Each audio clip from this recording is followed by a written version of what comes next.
Hello everyone, welcome back to the Yarn Whisperer.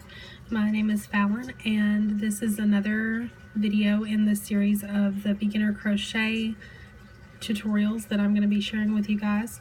The last video we talked about how to make a slip knot and how to hold our yarn, and today we're going to learn how to chain and to count our stitches. One thing that I wanted to go over with you before I started this video is a couple of corrections about the last video. I very specifically said which end of the yarn to pull on when you make your slip knot to tighten it or to loosen up the hole on the slip knot, and honestly that just sort of depends on which part of the yarn that you pull through the loop to create the slip knot. So that can differ depending on how you create your slip knot. Another thing that I wanted to go over, this isn't so much of a correction, but just to talk about it one more time, is how you hold your yarn. I know that I showed you the traditional method, the way that I typically hold yarn, but I only very briefly said that you can hold your yarn any way that works for you. Sometimes when I have a brand new skein of yarn and I'm pulling from the center, I always pull from the center if I can on a skein of yarn, and sometimes it's really tight, and so to remedy that I don't do the traditional where I wrap it around my pinky and wrap it around my pointer. Instead, I just let it lay loose in my hand, or maybe grab it between these two fingers, or maybe wrap it around my thumb and work on it that way. There is no right or wrong way to hold your yarn, and I just want to make sure that everyone is aware of that. As long as you are able to comfortably maintain your yarn and work it into your project and keep consistent stitches, then you're doing it right. So with that said, let's go ahead and get started on how to chain. And of course, we talked about holding yarn, we talked about doing a slip knot, so the first thing we need to do is create a slip knot to put on our hook. And that's what I'm going to do here.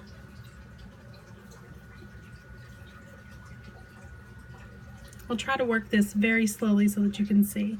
So now that you have the slip knot on your hook, you want to make sure that it's not too tight, but also not too loose. You don't want a big loop that's going to fall off of your hook, but you don't want it so tight that you can't manipulate it on your hook. You need to be able to slide it on your hook fairly easily.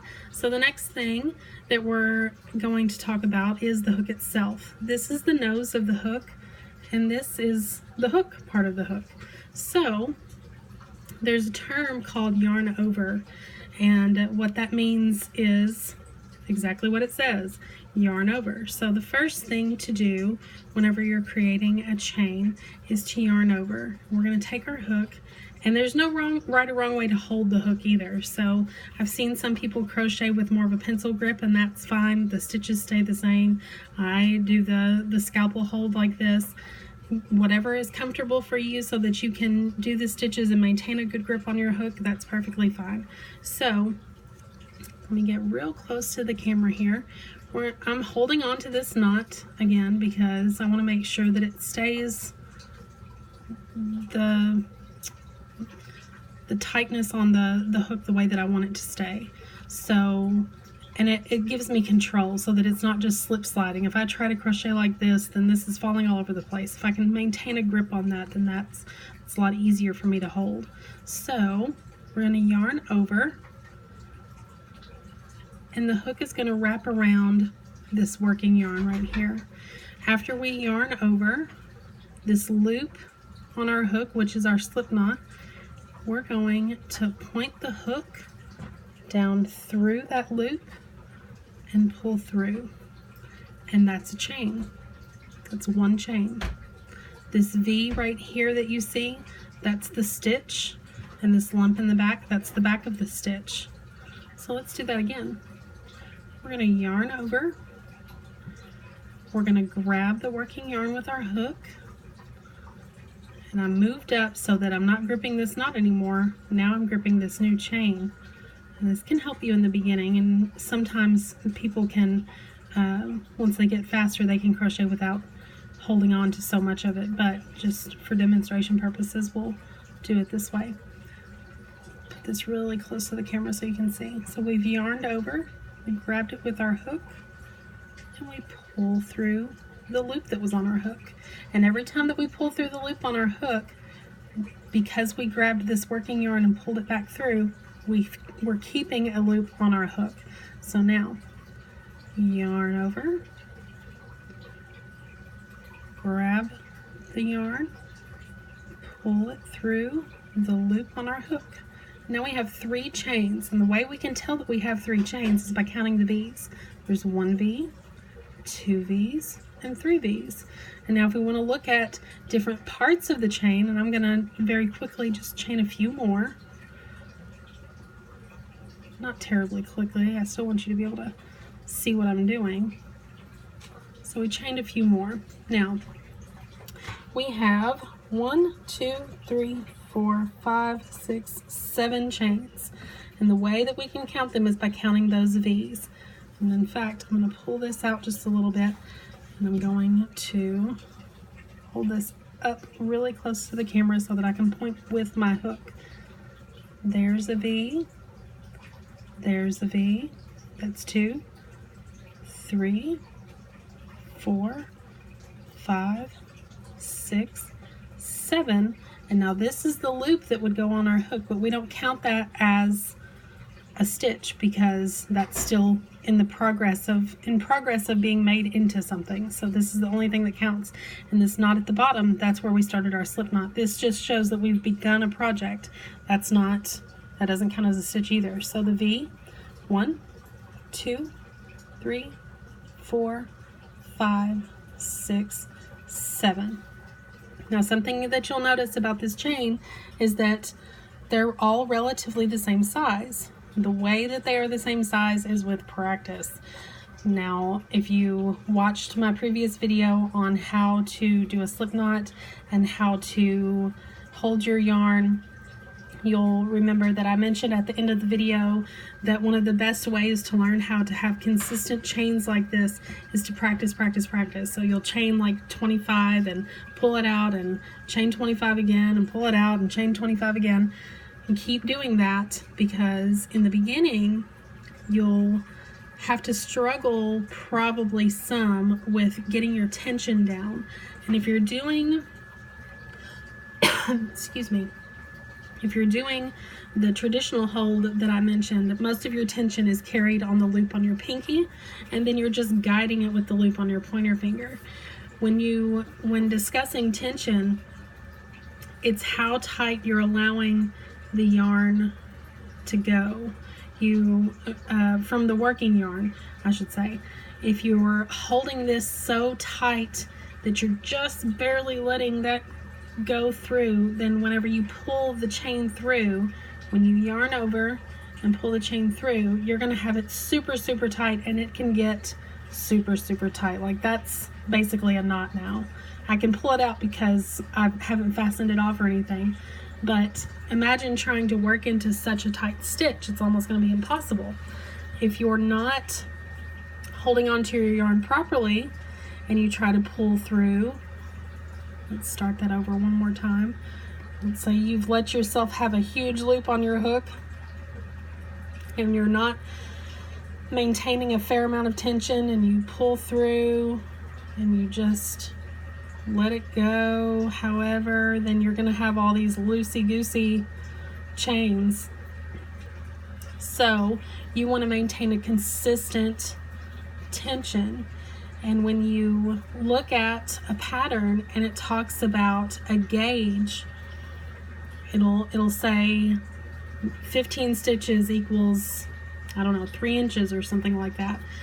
That is where your tension comes in handy, because if you're maintaining a consistent tension throughout your chaining, then that 15 inches, or the 15 stitches that the gauge might be talking about, you know, you'll be able to say, okay, yeah, just like they said, 15 stitches is going to equal 3 inches. Now that's just a random off the top of my head example. That may not be accurate. And depending on what size yarn you're using, of course, that's going to change up.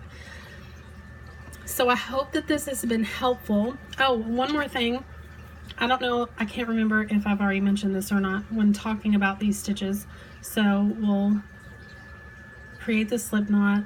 I'm going to change just a few fairly quickly. Let me go over it with you one more time, just to be sure. So you've got the loop on your hook, that's your slip knot. You're going to hold on to that just to maintain it, make sure that it stays the size that you need it to be. We're going to yarn over, which is to wrap around that yarn, grab the hook, or grab the yarn with the hook, pull through that loop, and you'll see that I twisted it back. Yarn over, pull through the loop, yarn over, pull through the loop, yarn over, pull through the loop, yarn over, pull through the loop. Excuse me, I'm so sorry. Allergies this time of year. Yarn over, pull through the loop. These are your V's right here. Let me straighten that out one more time. 1, 2, 3, 4, 5, 6. I have 6 chains right here. If you turn it sideways, now I'm right-handed, left-handed is different. I don't know how to crochet left-handed, I'm so sorry. So when we're working on a piece, we're laying it this way. So this closest to you is the front loop. This furthest away from you is the back loop. This is the front side of the piece, or the right side. If you flip it over and you see all those lumps and bumps in the back, that's the wrong side, or the back side. So there's some anatomy of the chains. So I'll show you one more time, and you feel free to rewind this or play it one more time, whatever you need. Yarn over, pull through the loop. Get real close to the camera. Ooh, maybe not that close. Okay. Yarn over, pull through the loop. And I'm looking at this through my phone, so some of these are going to be a little off. I just want to make sure that it's on camera. Yarn over, and feel free to move this hook around. You know, don't feel like you're forced to just do it all from this hand. You know, make your hands work together. So I can manipulate the yarn a little bit over here, I can manipulate the hook a little bit over here, and together we can yarn over, pull through the loop, yarn over, pull through the loop. And I recommend doing like I said in the last video that I made, making sure that you chain 25 and tear it out until you're fully satisfied with the consistency of each of the chains that you make. Just keep tearing it out and doing it again. If you can't get your chains, until you get your chains to be consistent and you're satisfied with them, you're not going to be satisfied with the finished product or a project. If you were to make like a dishcloth, it would be square. You'll chain, and I'll get into some more stuff in the next video, but then you would turn and work back and forth. If you can't, until you can get that chain to be consistent to your liking, you won't like the way that a finished washcloth is going to turn out. So keep practicing. You can crochet. I will be back again with another video to show beginners how to do some other things. I'll decide what all to put together in the next video. If you would like to see anything specific, leave it in the comment section below. Don't forget to share, and if you like notifications, I don't always love notifications, but it is a thing. There's a little bell, you can ring the bell, and then you'll be notified every time the Yarn Whisperer uploads another video. Thank you so much for watching, and I will see you all later. Bye!